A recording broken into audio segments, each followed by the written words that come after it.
오늘 우리에게 주시는 하나님의 말씀은요, 에베소서 3장 본문이 자막이 있군요. 오늘 1절부터 11절까지의 말씀을 한번 교독해서 읽어보도록 하겠습니다. 자, 1절부터 읽겠습니다. 이러므로 그리스도 예수의 일로 너희 이방인을 위하여 갇힌 자 된 나 바울이 말하거니와 너희를 위하여 내게 주신 하나님의 그 은혜의 경륜을 너희가 들었을 터이라. 곧 계시로 내게 비밀을 알게 하신 것은 내가 먼저 간단히 기록함과 같으니 그것을 읽으면 내가 그리스도의 비밀을 깨달은 것을 너희가 알 수 있으리라. 이제 그의 거룩한 사도들과 선지자들에게 성령으로 나타내신 것 같이 다른 세대에서는 사람의 아들들에게 알리지 아니하셨으니 이는 이방인들이 복음으로 말미암아 그리스도 예수 안에서 함께 상속자가 되고 함께 지체가 되고 함께 약속에 참여하는 자가 됨이라. 이 복음을 위하여 그의 능력이 역사하시는 대로 내게 주신 하나님의 은혜의 선물을 따라 내가 일꾼이 되었노라. 모든 성도 중에 지극히 작은 자보다 더 작은 나에게 이 은혜를 주신 것은 측량할 수 없는 그리스도의 풍성함을 이방인에게 전하게 하시고 영원부터 만물을 창조하신 하나님 속에 감추어져 있던 비밀의 경륜이 어떠한 것을 드러나게 하려 하심이라. 이는 이제 교회로 말미암아 하늘에 있는 통치자들과 권세들에게 하나님의 각종 지혜를 알게 하려 하심이니. 함께 11절 읽겠습니다. 곧 영원부터 우리 주 그리스도 예수 안에서 예정하신 뜻대로 하신 것이라. 아멘. 성경책을 좀 오늘은 펼치시고요. 중간중간에 성경책을 좀 봐야 되고요. 성경책이 혹시 없으신 분들은 이제 핸드폰을 펼치셔서 성경 본문을 좀 찾아서 에베소서 2장하고 3장을 저희가 걸쳐서 좀 이야기를 해야 되거든요. 한번 같이 보시면 좋을 것 같습니다. 자, 사도 바울이 에베소서를 쓸 당시의 상황은요, 로마에 갇혀 있을 때입니다. 사도행전 후반부를 보게 되면 사도 바울이 예루살렘에서 체포를 당하여서 로마로 압송되어서 로마에서 2년 동안 감옥에 갇혀 있는 상황으로 이제 사도행전이 끝나게 되게 되는데요.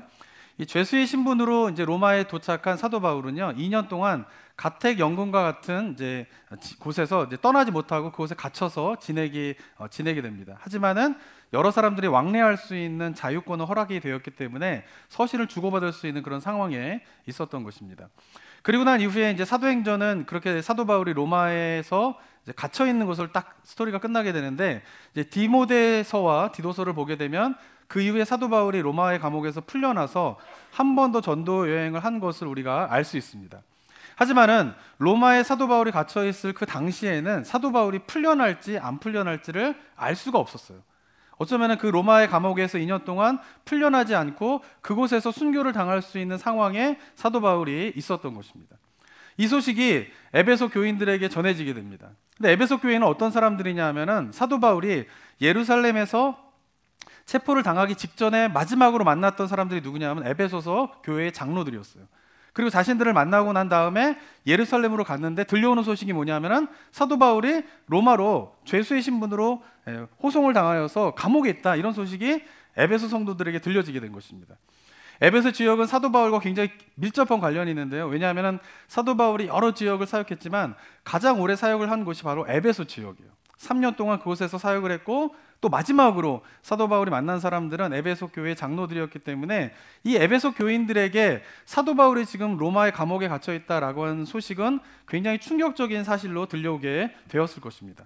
그리고 에베소 교회 성도들이 지금 자신의 감옥에 갇혀 있는 걸로 말미암아 낙심 가운데 있다, 실망 가운데 있다라고 하는 소식을 사도 바울이 듣게 되자 오늘 본문 속에서 위로의 말로 이제 에베소 성도들을 위로하게 됩니다. 자, 1절에 보게 되면요, 갇힌 자 된 나 바울은 3장 1절에 보면요, 어떻게 됐습니까? 이러므로 그리스도 예수의 일로 너희 이방인을 위하여 갇힌 자 된 나 바울이 말하거니와, 1절에서 이렇게 이야기를 하고 있어요. 거기서 갇힌 자 된 나 바울, 이게 바로 로마의 감옥 가운데 있음에 대한 것을 이야기를 하고 있는 것이죠. 에베소 성도에게 영적 아비아와 같은 사도 바울의 옥에 갇혔다, 이걸로 인하여서 성도들이 낙심을 하고 있는 것이에요. 그런데 이 낙담 가운데 있는 이 성도들에게 사도 바울이 무엇을 이야기하고 있습니까? 한번 2절부터 4절까지 한번 읽어볼까요? 2절부터 4절까지 한번 읽어볼까요? 시작. 너희를 위하여 내게 주신 하나님의 그 은혜의 경륜을 너희가 들었을 터이라. 곧 계시로 내게 비밀을 알게 하신 것은 내가 먼저 간단히 기록함과 같으니 그것을 읽으면 내가 그리스도의 비밀을 깨달은 것을 너희가 알 수 있으리라. 예, 자신이 비록 갇힌 자 되었지만은 자신은 어떻다라는 거예요? 하나님의 은혜의 경륜을 깨달았다라고 하는 것이요. 그리고 계시로 그 비밀을 깨달았는데 그것을 너에게 알려주고 싶다, 나누어 주고 싶다라고 이야기를 하고 있는 것이죠. 에베소 성도들은 바울이 감옥에 갇혀 있다는 사실로 말미암아 낙심하고 있지만, 그러나 바울은 지금 어떻습니까? 중요한 것은 장소가 아니에요. 왜냐하면 감옥에 있든지 감옥 밖에 있든지 바울의 삶은 언제나 하나님과 동행하는 삶을 경험하였고, 그로 인하여서 계시로 하나님의 비밀을, 하나님의 뜻을 깨달았기 때문에 그것으로 인하여서 어떻게 되는 거예요? 감옥에 있는 삶의 모습이 전혀 바울에게는 문제가 되지 않았던 것이에요. 그러면서 에베소 성도들에게 이야기하고 있는 것이 뭐냐면은, 내가 감옥에 있는 걸로 말미암아 너희가 슬퍼하지 마라. 오히려 나는 이곳에서 계시를 받았다. 하나님의 뜻을 깨달았다. 그리고 내가 그것을 너에게 편지로 전해주니까 너희도 이 비밀을 깨달은 내가 새 힘을 얻고 기쁨 가운데 있는 것처럼 너희도 낙심하지 말고 이 비밀을 깨달은 너희들이 힘을 내라 라고 하면서 오히려 에베소 성도들을 지금 격려하고 있는 것입니다. 그러면서 감옥에 있지만 사도 바울이 결코 좌절하거나 절망하지 않고 오히려 에베소 성도를 격려할 수 있게 만든 그 힘, 그것은 바로 그 비밀을 깨달았다라는 것이에요. 그 깨달은 비밀이 무엇일까요? 그것을 9절과 10절에서 이렇게 이야기합니다. 9절과 10절 한번 또 읽어볼까요? 읽어보겠습니다. 9절과 10절 성경책을 보시기 바랍니다. 네, 9절 10절 읽겠습니다. 시작. 영원부터 만물을 창조하신 하나님 속에 감추어졌던 비밀의 경륜이 어떠한 것을 드러내게 하려 하심이라. 이는 이제 교회로 말미암아 하늘에 있는 통치자들과 권세들에게 하나님의 각종 지혜를 알게 하려 하심이니. 자, 바울이 깨닫게 된 비밀이 무엇입니까? 교회에 대한 것이에요. 교회. 특별히 하나님께서 교회로 말미암아 하늘에 있는 통치자들과 권세자들에게 하나님의 지혜가 드러나게 하려 하신다라고 하는 이 비밀을 바울이 깨달은 것이에요. 근데 이것을 왜 비밀이라고 이야기하냐면, 이것은 구약 시대에 드러나지 않던 일이에요. 구약에 있는 선지자들도 알지 못했던 일이에요. 그런데 구약에 있는 선지자도 알지 못했던 그 일이 예수 그리스도가 오심으로 말미암아 드러나게 된 것이에요. 그리고 그 예수로부터 계시를 받아서 사도 바울도 깨닫게 되면서 이 교회를 향한 하나님의 뜻을 깨달은 것을 감격스러워하면서 지금 에베소 성도들에게 이야기를 하고 있는 것이에요. 하나님께서 교회를 통하여서 이루고자 하시는 일이 무엇인지를 깨닫게 된 사도 바울은 죽음의 위협이 있었지만 전도 여행을 멈출 수 없었어요. 또 억울한 그런 이유로 말미암아 지금 죄인의 신분으로 로마의 감옥 가운데 갇혀져 있지만 자신을 걱정하는 에베소 성도들을 오히려 뭐하고 있어요? 격려하고 있는 것이에요. 이유는 무엇 때문이냐? 바로 교회를 향한 하나님의 뜻과 계획이 무엇인가를 깨닫고 그것으로 인하여서 벅차오르는 감격이 사도 바울에게는 있었기 때문에 그런 것입니다. 사랑하는 성도 여러분, 우리 성도님들 어떠신가요? 사도 바울이 에베소서를 3장에서 이야기하고 있는 모습이 어떤지 좀 그려지세요? 감격스러워가지고 너희들 내가 지금 감옥에 있는 것으로 절망하지 마. 내가 깨달은 비밀을 너희도 알고 그것으로 인해서 내처럼 기뻐해야 돼. 막 이렇게 이야기를 하고 있는 거예요. 우리 성도님들 어떠십니까? 사도 바울 같은 감격이 좀 있으십니까? 교회를 통하여서 하나님께서 하늘에 있는 통치자들과 권세자들에게 하나님의 각종 지혜를 알게 하신다라는 이 뜻이 사도 바울처럼 벅찬 감격으로 좀 다가오십니까? 아무 대답을 안 하시네요. 그죠? 근데 저는 목사가 된 이유가 어디에 있냐? 바로 여기에 있어요. 제가 목사가 될 때에 하나님 헌신하게 될 때 제가 에베소서 말씀을 깊게 묵상하면서 저도 교회를 향한 하나님의 뜻이 무엇인가를 깨닫게 되면서 제가 하나님 앞에 저의 삶을 드리겠습니다라고 고백했어요. 제가 깨닫게 된 것은 뭐냐면 사도 바울이 이야기하는 것처럼 교회는 그저 사람들이 모이는 곳이 아니구나, 이걸 알게 된 거예요. 그리고는 하나님께서 본문에서 이야기하고 있는 것처럼 하늘에 있는 통치자들과 권세자들에게 하나님의 각종 지혜를 알게 하기 위해서 세우신 곳, 이것을 다시 바꿔 말하면 하나님의 모든 구속의 역사가 어디를 통해서 이루어진다는 거예요? 교회를 통해서 이루어진다. 이것이 하나님의 구원의 역사의 핵심이구나 라고 하는 것을 제가 깨닫게 되면서 그 일을 위하여서 하나님께 제 삶을 드리기 원합니다 라고 제가 헌신하면서 목사가 되었어요. 그리고 그 이후로 저는 하나님의 교회를 세우는 일만 생각하면 가슴이 뜁니다. 우리 성도님들 어떠신가요? 하지만 이런 마음으로 목회를 시작했지만 현실은 어떨까요? 만만치 않아요. 그래서 제가 안타까운 것은 뭐냐면은 저는 지금도 하나님께서 교회를 향해서 어떤 마음을 품고 계시는가를 생각하면 가슴이 뛰어요. 근데 저처럼 가슴을 뛰는 성도들이 많지는 않더라고요. 그래서 안타까워요. 교회를 다니는데, 신앙생활 하는데 교회를 향하여서 하나님의 이런 뜻이 있다. 사도 바울이 너무나 분명하게 에베소서 1장과 2장과 3장을 거쳐가지고 막 이런 이야기를 하는데 그 교회를 향한 하나님의 뜻에 공감하는 성도님들이 많지 않아요. 안타까운 마음이 들어요. 근데 한편으로는 이해도 돼요. 왜냐하면은 우리가 지금 처해 있는 교회의 모습을 보면 어떻습니까? 교회를 통하여서 하나님의 지혜가 드러나기에는 너무나 지금의 교회의 모습은 거리가 있는 것 같은 느낌이 들기 때문에 그런 것이죠. 들려오는 소식들, 벌어지는 일들 막 이런 걸 들으면서 과연 교회를 통하여서 하나님의 각종 지혜가 하늘에 있는 통치자들, 권세자들과 그런 사람들에게 알려진다라고 하는 게 이게 과연 가능한 일인가? 라고 하는 회의감을 갖기에 충분한 일들이 우리 주변에서 너무나 많이 일어나고 있어요. 그래서 성도님들 가운데에 바울이 이야기하는 것처럼 교회를 향한 하나님의 뜻에 대해서 가슴 벅찬 그런 감격을 소유하지 못하는 성도님들의 모습을 보면서 또 공감하기도 합니다. 무엇이 잘못된 걸까요? 사도 바울이 깨닫게 된 교회의 비밀이 잘못된 걸까요? 물론 아닙니다. 교회를 통하여서 하나님의 지혜가 드러나게 된다라고 하는 이 바울의 깨달음은 초대교회에서부터 지금까지 그리고 앞으로 예수 그리스도 오시는 그날까지 변함없는 하나님의 뜻이에요. 이것은 변함이 없어요. 교회를 통하여서 하나님의 구원의 역사를 이루어가겠다라고 하는 그 하나님의 뜻은 변함이 없어요. 그런데 문제는 뭐냐면 그리스도인이라고 하지만 성도들이 교회를 향한 하나님의 뜻을 온전히 깨닫고 있지 못하는 데에 있는 것이죠. 더 심각한 것은 뭐냐면은 더 근본적인 문제는 이런 하나님의 뜻이 펼쳐지기 위한 교회가 무엇인가에 대해 많은 성도님들이 제대로 된 인식을 하고 있지 못하는 데에 있다라고 저는 생각을 하게 됩니다. 교회가 무엇일까요? 이 부분에 사도 바울은요 1장에서 중요한 교회에 대한 정의를 했고요. 지난 시간에 말씀드린 것처럼 두 번째로 사도행 에베소서 2장에서 또 중요한 정의를 내리게 됩니다. 에베소서 2장 19절 가겠습니다. 성경책을 찾아보시기 바랍니다. 좋은 시간이었죠. 이게 탁탁 화면에 뜨는 게 그죠?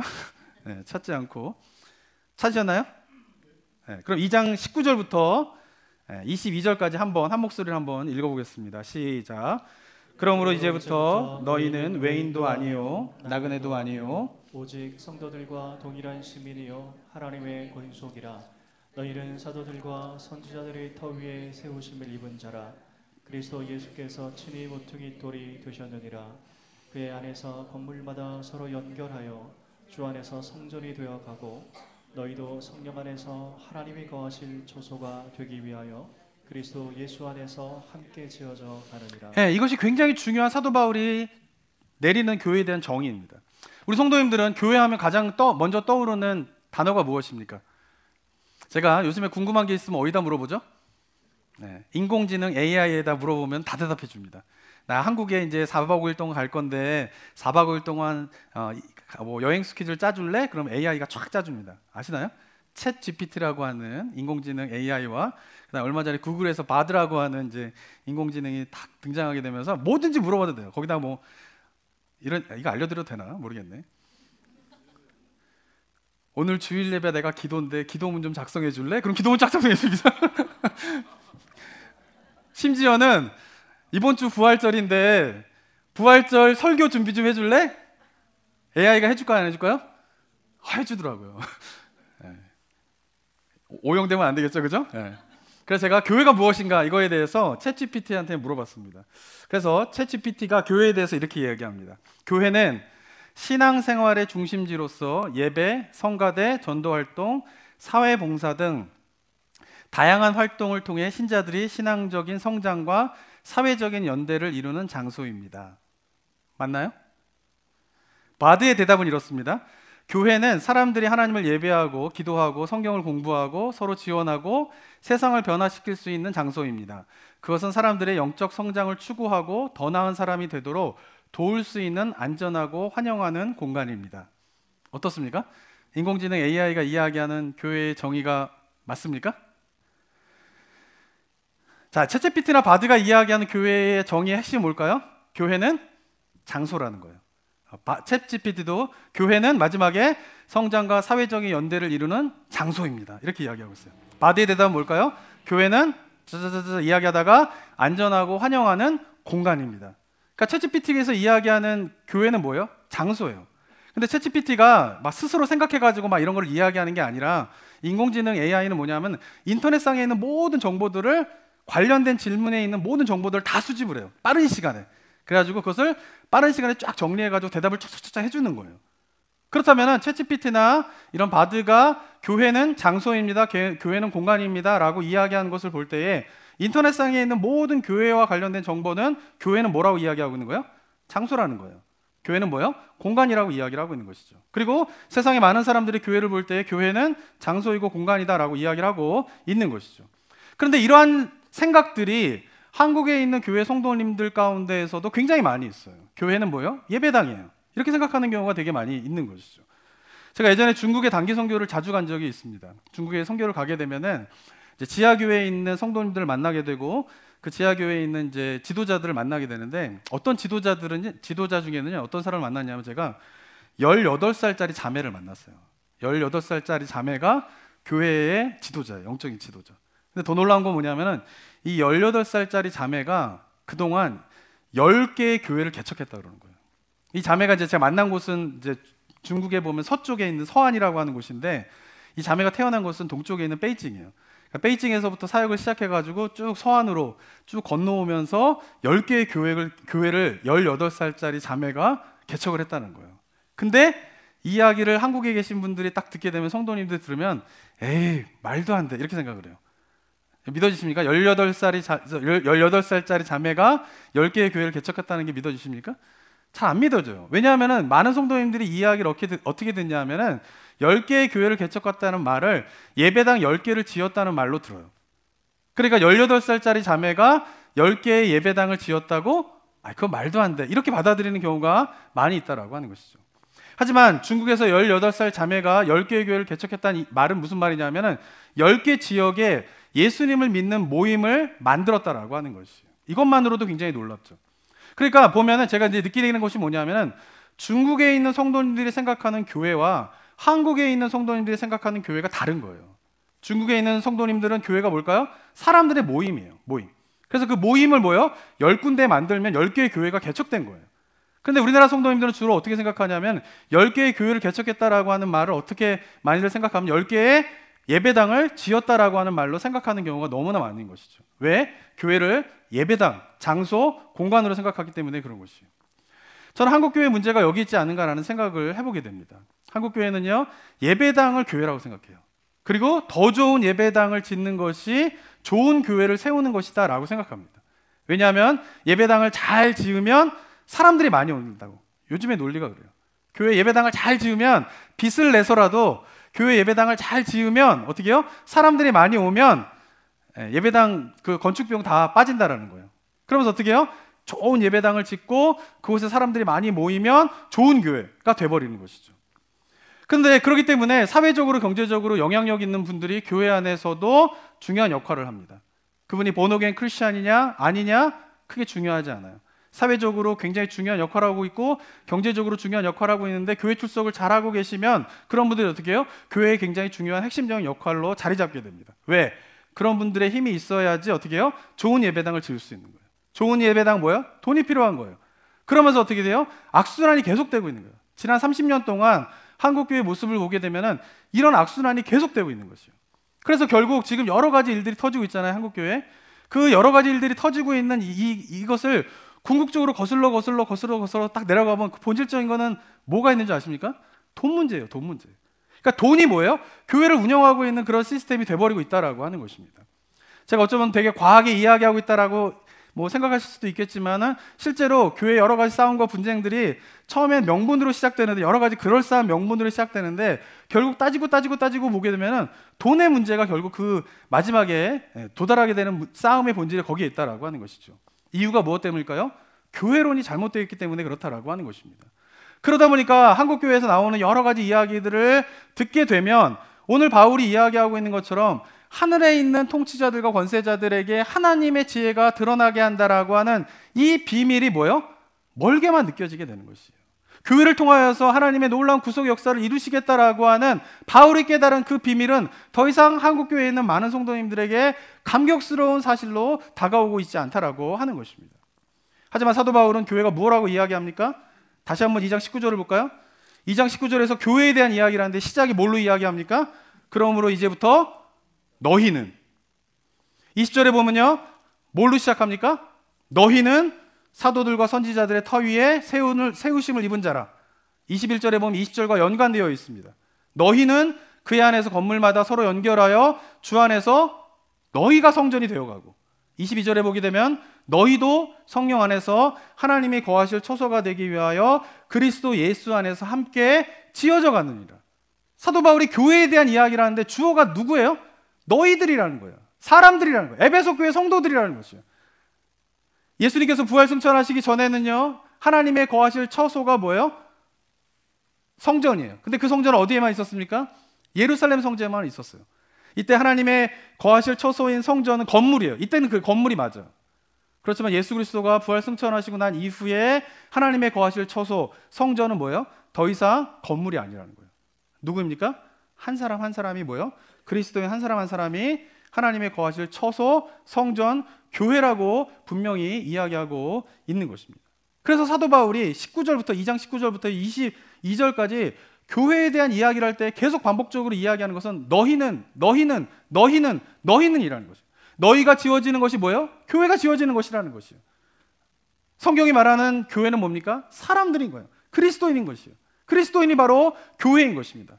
바로 내가 뭐예요? 교회인 것이에요. 이 사실을 받아들이고 계십니까? 하나님 앞에 내가 교회입니다 이렇게 고백하고 계시나요? 제가 여러 교회에서 사역을 하면서 교회마다 듣는 말이 한 가지가 있어요. 여러 가지가 있지만 공통적으로 교회마다 나오는 말들이 있는데, 그 중에서 교회에서 이제 어떤 사안에 놓고 이제 회의가 벌어지게 됩니다. 여러 가지 회의를 막 토론하고 막 이야기하다가 어느 교회마다 이런 질문이 꼭 나와요. 그건 뭐냐면은 이 문제는 이 교회 측에서 좀 해줘야 되는 거 아닌가요? 라는 질문이 어느 교회나 나옵니다. 저는 그 얘기를 들을 때마다 마음속으로 교회 측이 누구지? 마음속으로 생각할 때가 있습니다. 그리고 때때로는 제가 어느 교회에서는 물어봅니다. 그렇게 질문하시는 분한테 이거는 교회 측에서 해줘야 되는 거 아닌가요? 그럼 제가 물어봅니다. 교회 측이 누군가요? 어느 교회마다 한국에 사역할 때마다 이 질문은 꼭 나와요. 이거는 교회 측에서 해줘야 되는 것이 아닌가요? 왜 이런 질문이 나옵니까? 내가 교회라고 생각하지 않는 거예요. 내가 교회라고 생각하지 않으니까 이 문제는 내가 해야 될 일이 아니라 다른 사람이 해야 되는데 그게 뭐예요? 교회라는 거예요. 그런 질문이 공통적으로 나오고 있다라고 하는 것입니다. 교회는요, 그리스도인 한 사람 한 사람이 뭐예요? 교회입니다. 내가 그리스도인이라면 내가 교회인 것이에요. 그렇게 하나님이 말씀하고 계신 것이에요. 하나님의 거하실 처소로서 나는 건물이 아니라 이제 네 안에 거하고 싶다. 네가 바로 나의 거할 처소이다라고 성경이 이야기하고 있는 것입니다. 그런데 사람들은 어떻습니까? 만약에 이건 교회 측에서 하는 게 아닌가요? 이 말이 그럼 제가 할 일이네요. 이렇게 생각하는 거 만나면 it's okay. 왜냐하면은 나는 교회야. 그러니까 이거는 교회 측에서 해줘야 되는 일이 아닌가요? 이 말이 내가 하겠습니다라는 말로 그 이야기를 하고 있다면 괜찮은 거예요. 근데 많은 경우 어떻습니까? 이 문제는 교회 측에서 해줘야 되는 것이 아닌가요? 라고 하는 것은 담임 목사나 당회나 기타 교회 리더십에 대한 이야기를 하고 있는 것이죠. 성경이 교회가 담임 목사라고 이야기하고 있습니까? 교회가 당회라고 이야기하고 있습니까? 교회가 이 교회 안에 있는 영적인 지도자들이 교회라고 이야기하고 있습니까? 예배당이 교회라고 이야기하고 있습니까? 절대 그렇게 이야기하고 있지 않아요. 성경에서 교회는 뭡니까? 사람이에요. 그런데 한국교회에 있는 많은 성도님들은 내가 교회입니다. 내가 하나님이 거하실 처소인 성전입니다. 라고 하는 깨달음이 있지 않아요. 우리 성도님들 어떠십니까? 저는 바라기는 이곳에 계신 모든 성도님들이 하나님 앞에서 내가 교회입니다. 내가 하나님이 거하실 처소입니다. 라는 고백이 드려지게 되기를 주님의 이름으로 축원합니다. 저는 만약에 지금 한국교회 다니고 우리 교회 성도님들 마찬가지예요. 여기 계신 모든 분들이 저마다 예배당에 와서 교회 오는 게 아니라 예배당에 와서 예배를 드릴 때에 하나님, 제가 교회입니다. 하나님, 제가 하나님의 거하실 처소입니다. 그렇게 살다가 예배당에 오게 되었습니다. 라고 여기 있는 분들이 모두가 저마다 그렇게 고백을 한다면 저는 한국교회에 희망이 있다고 생각합니다. 아무리 교회마다 여러 가지 문제가 생기고 정말 교회에서 요즘 같으면 정말 목사가 하고 싶지 않아요. 진짜 목사라고 이야기하고 다니는 게 창피해요. 진짜 왜 그런, 죄송하지만 놈들도 다 목사이고 저도 목사인지 모르겠어요. 이름도 바꾸고 싶어요. 그냥 목사 말고 다른 직책을 갖고 싶어요. 그럴 정도로 그런 마음이 들어요. 하지만 이곳에 계신 성도님들이, 저 목회하고 있는 우리 성도님들이, 그리고 한국교회가, 이민교회의 성도님들이 저마다 하나님, 내가 교회입니다. 내가 하나님이 거하실 처소입니다. 라고 하는 이 고백이 회복되어진다면 저는 희망이 있다고 생각합니다. 왜? 성경에서 분명히 이야기하거든요. 그러한 교회를 통하여서 하나님께서 하늘에 있는 권세자들과 통치자들에게 하나님의 각종 지혜를 다 드러나게 하신다. 하나님의 놀라운 구속의 역사를 그러한 교회를 통하여서 내가 반드시 이루겠다라고 하나님께서 말씀하고 계시기 때문에, 그렇게 내가 교회입니다라고 고백하는 성도들이 있다면 그럼 그 교회를 통하여서 바울이 깨달은 이 놀라운 비밀이 실현되게 될 줄을 믿습니다. 저는 그러한 은혜가 우리 성도님들 가운데 있게 되기를 주님의 이름으로 축원합니다. 자, 그러나 두 번째로 기억해야 할 것이 있습니다. 각 개인이, 그리스도인이 내가 교회입니다라고 하는 고백으로만 교회가 완성되는 건 아니에요. 각 개인이 하나님의 거하실 처소가 되고 하나님의 거하실 처소인 교회라고 하는 것을 자기가 고백하며 그렇게 삶을 살아가는데, 그러한 성도들이 이제 어떻게 됩니까? 서로 연결되어져야지 교회가 완성됩니다. 한번 읽어볼까요? 2장 21절 22절 한번 다시 한번 읽어보겠습니다. 에베소서 2장 21절 22절 한번 다시 한번 읽겠습니다. 시작. 그 안에서 건물마다 서로 연결하여 주 안에서 성전이 되어가고 너희도 성령 안에서 하나님의 거하실 처소가 되기 위하여 그리스도 예수 안에서 함께 지어져 가느니라. 네, 성경이 말하는 교회는 철저하게 사람이에요. 한 사람이 예수님을 구주로 영접하여 그리스도인이 되면 그가 뭐예요? 하나님이 거하실 처소, 교회가 되는 거예요. 그런데 교회는 그렇게 된 그리스도인과 그리스도인들이 연결되어져서 공동체를 이룰 때 완성되어지는 것이죠. 그리고 19절에 보면은 예수님께서 친히 모퉁이 돌이 되신다라고 했어요. 이 말이 무슨 말입니까? 교회로서의 한 그리스도인, 교회로서의 한 그리스도인 사이에 예수님께서 모퉁이 돌이 되셔서 둘을 연결시켜 주신다라는 거예요. 그리고 그렇게 저마다의 교회가 연결되어서 공동체를 이루게 될 때에 하나님의 교회가 완성된다고 오늘 본문에서 분명히 이야기하고 있어요. 그러니까 한 사람이 하나님의 처소로서 교회가 되는 것 하나, 그리고 그렇게 하나님의 처소인 각 그리스도인들이 연결되어지는 것 하나, 이 둘 중 어느 하나도 빠져서는 성경적인 교회가 될 수 없다라고 하는 것이에요. 그런데 한국교회를 비롯한 이 시대의 교회가 어떻습니까? 각 그리스도인들이 내가 교회입니다라고 하는 생각과 고백이 있지 않아요. 더 심각한 문제는 그러한 그리스도인들이 서로 연결되어지지 못하고 있는 것이죠. 에베소서에 말하는 성경적인 교회의 모습 중 둘 중에 하나, 둘 다 무너지고 있는 것이 한국교회의 모습이고 이 시대의 교회의 모습인 것이. 그래서 뭐예요? 교회에서 끊임없는 문제가 계속적으로 나오고 있는 것이에요. 그럼 우리 성도님들이 기억해야 할 것은 뭐냐 하면은 내가 하나님 앞에서 나는 교회입니다. 내가 하나님이 거하실 처소입니다. 이 고백이 우리 성도들 가운데 있으셔야 돼요. 그리고 거기서 끝나버리면 안 돼요. 그러면 교회는 극장이 돼버려요. 이 시대 가운데 얼마나 좋은 교회가 많습니까? 장소가 너무 좋고요. 예배당에 음향시설 너무나 좋고요. 저희 교회도 음향시설이 더 좋았으면 좋겠는데, 네. 아주 멋진 설교자와 멋진 찬양팀과 뭐 밴드와 가면은 그냥 은혜 받아요. 앉아있는 것 자체로 1000명이 앉아있고 2000명이 앉아있고 30,000명이 앉아있고 막 이런 데 가보세요. 그냥 사람들이 이렇게 모여가지고 아멘 하는 소리 하나만으로도 얼마나 감동을 받는지 몰라요. 그런 교회가 세고 셌어요. 너무나 많아요. 그런데 만약에 그렇게 예배 가운데 깊은 감동을 받는데 그 성도들이 서로 연결되어지지 않는다, 그러면 그것은 그냥 영적인 엔터테인먼트를 즐기는 것에 불과하다는 거죠. 이 시대 그리스도인들의 많은 영적인 착각이 뭡니까? 그 예배 가운데 자기가 은혜를 받으면 신앙이 좋다라고 생각하는 거예요. 그리스도인과 연결되어 있지 않은데. 그래서 1000명, 2000명, 10,000명이 모여서 막 예배 드리잖아요. 지금 미국 같은 데도 한국 같은 데도. 그래서 그 수많은 사람들이 은혜를 받아요. 감동을 받아요. 눈물을 흘려요. 기도를 해요. 예배당을 밖으로 나가면 다 각자 흩어져 버려요. 서로 알지 못해요. 근데 만약에 그렇게 연결되어지지 않는 가운데에서 예배당에서 은혜를 받는다, 그것은 영적인 엔터테인먼트에 불과한 극장에 불과하다라고 하는 사실을 기억하시기 바랍니다. 동의가 되십니까?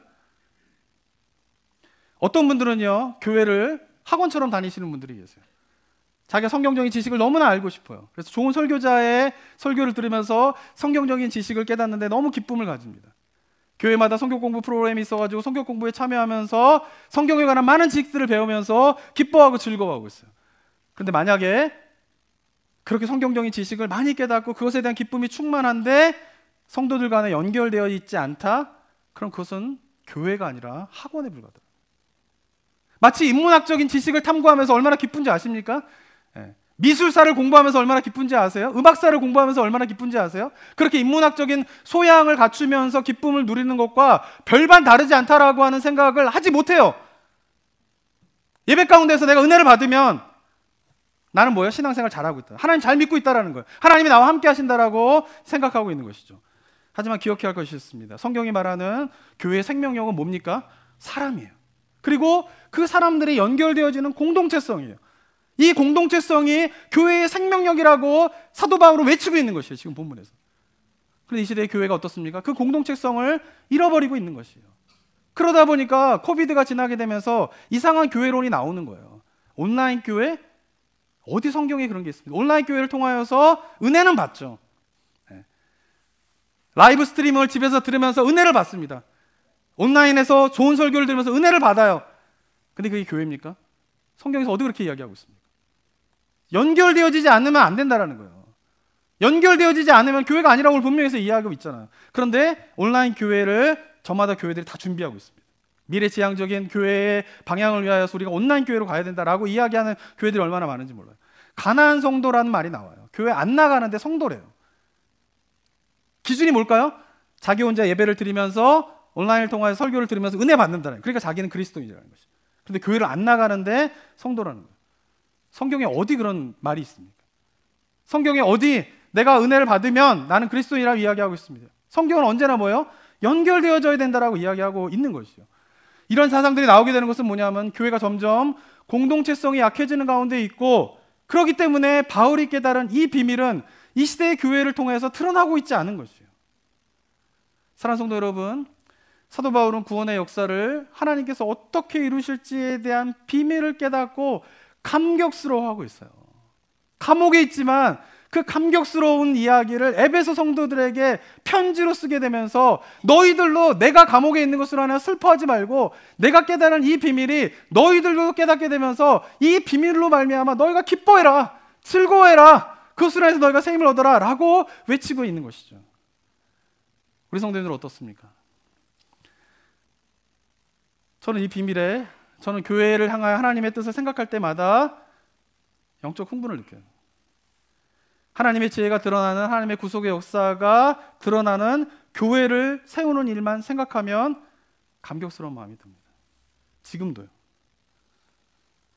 하지만 현실은 만만치 않아요.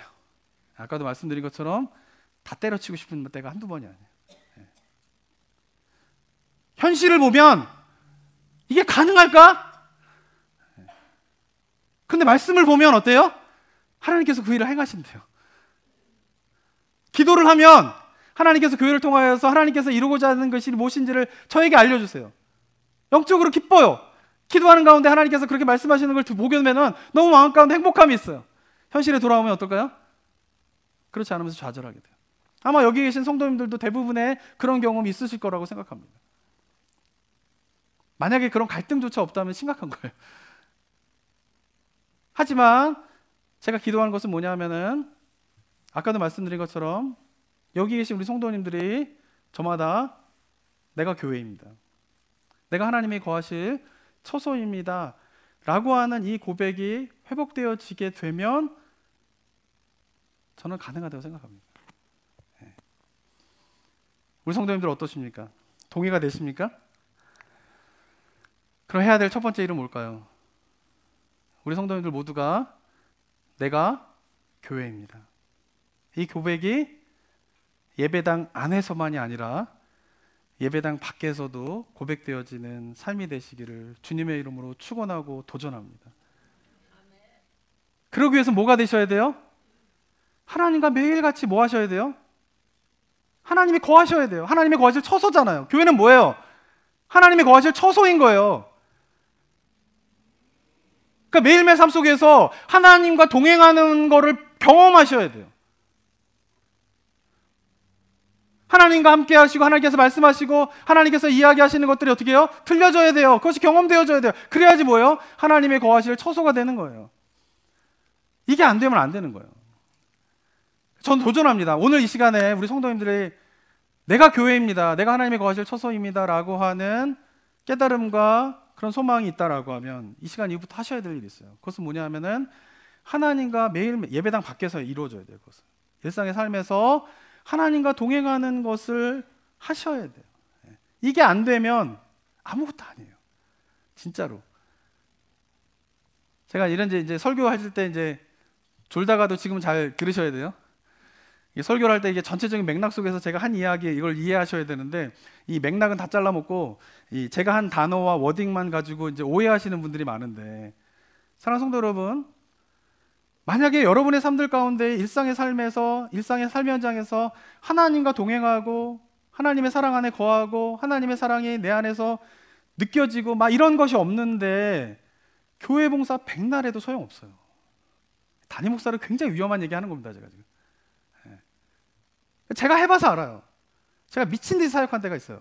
진짜 밤낮으로. 그럴 때 제가 기도에 참석 안 했겠습니까? 하나님과 모여가지고 함께 부르짖는 기도 안 했겠어요? 그런 거 다 했어요. 근데 제가 돌아보니까 제가 발견하지 못했던 건 뭐냐면 하나님과 개인적으로 은밀한 가운데에 하나님과 동행하는 삶의 것들이 지속되지 않아요. 그러면서도 미친 듯이 사역한 적이 있었어요.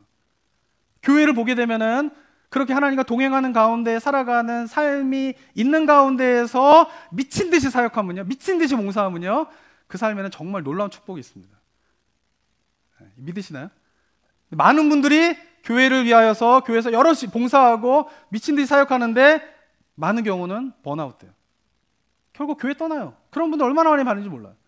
그 이유가 무엇이냐면 그렇게 하나님 앞에 열심히 봉사하고 막 하는데 실상의 그 삶의 현장으로 들어가면은 그 삶의 모습 속에서 은밀하게 하나님과 개인적으로 동행하면서 하나님과 사랑을 느끼고 이런 것에 대한 것을 몰라요.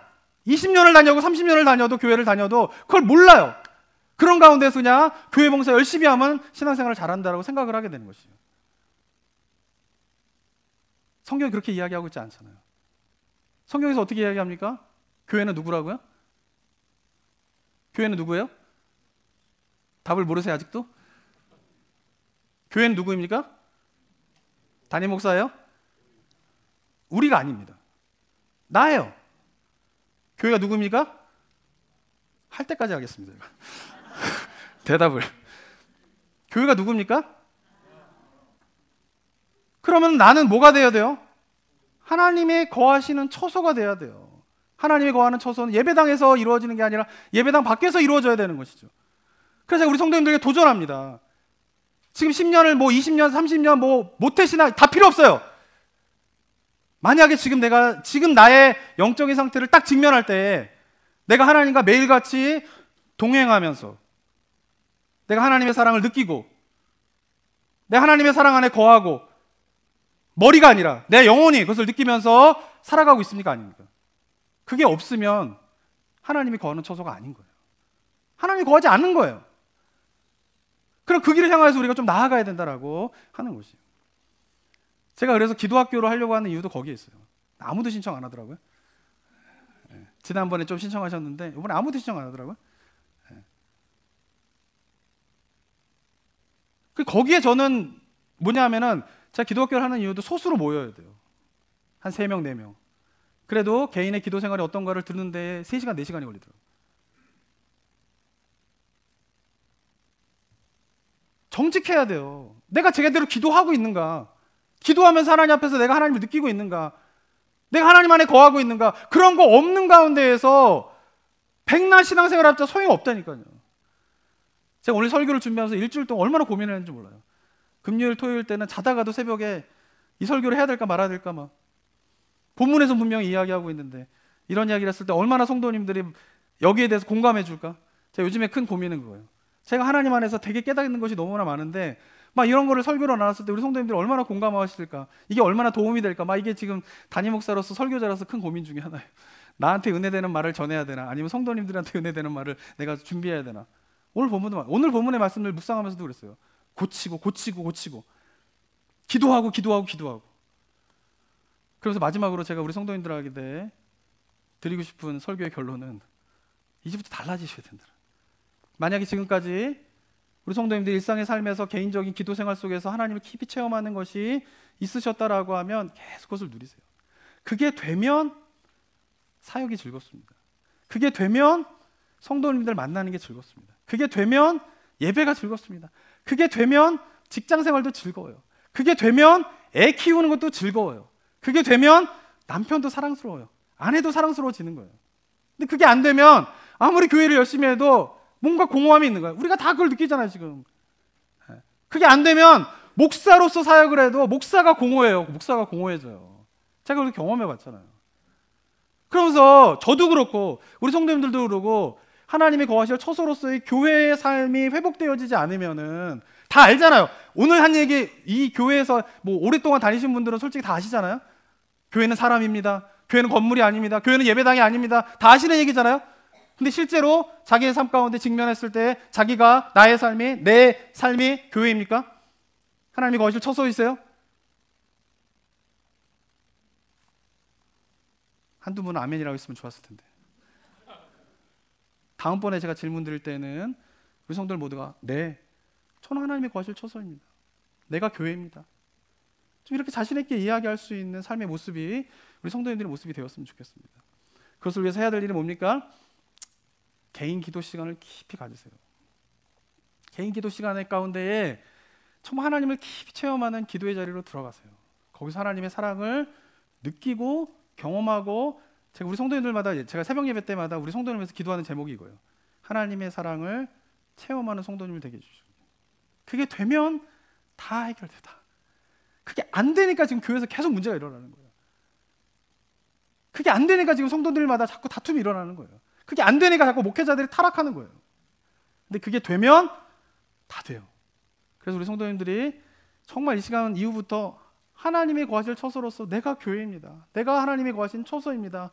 라고 하는 삶의 고백이 예배당이 아닌 여러분의 삶의 현장 가운데 있게 되기를 주님의 이름으로 축원합니다. 그리고 그런 고백을 있는 자들이 예배당에 모여 예배를 하게 되면서 우리가 서로 그리스도 안에서 연결되어지게 될 때에 그 교회, 그것이 바로 성경에서 이야기하는 교회가 되는 것이에요. 그리고 그 교회를 통하여서 사도 바울이 깨달았던 비밀인 하늘에 있는 권세자들과 통치자들에게 하나님의 모든 각종 지혜가 드러나게 되는 유일한 하나님의 구원의 역사의 장소로서, 도구로서의 교회가 이 시대 가운데 다시 한번 세워지게 될 것을 저는 확신합니다. 우리 성도들 확신하십니까? 그런 확신을 가지신 분들과 제가 목회하고 싶어요.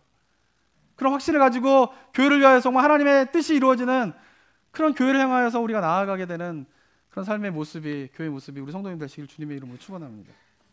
사랑과 은혜가 충만하신 하나님 아버지, 우리를 구원하신 이유가 우리 안에 하나님께서 거하시기를 원하시기 때문임을, 내가 하나님이 거하실 처소가 되기를 원하시기 때문이심을 다시 한번 기억하며, 이 시간 우리 모든 성도님들이 하나님 앞에서 내가 교회입니다. 내가 하나님이 거하실 처소입니다.